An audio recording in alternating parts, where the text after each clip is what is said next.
দিছে। চিঠিটা মনে হয় তোমার ওই ভাইয়ের চিঠি, দেখো। দেখে, খোলা দেখে যে ওটার ভিতরে লেখা আছে, ভাই ঘাটায় ছিলাম নাও নাই, নৌকা ছেড়ে দিছে, ওয়াদা যেন খেলাপ না হয়, তাই পানিতে ভাসায়া পয়সা ছাইরা দিলাম, মাফ করে দিন।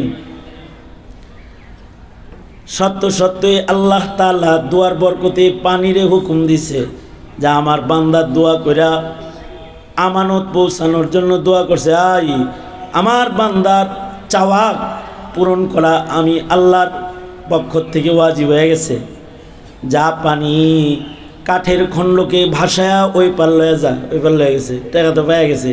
কয়দিন পরে আবার চিন্তা করতেছে টাকা পাইছে কি পাইনি, আবার দিয়ে যায়, আবার 1000 টাকা নিয়ে গেছে, যা কয় এই যে নেন টাকা নিয়েছিলাম, কয় টাকা একটা দুইবার নেয় নাকি মানুষে, কয় কেন,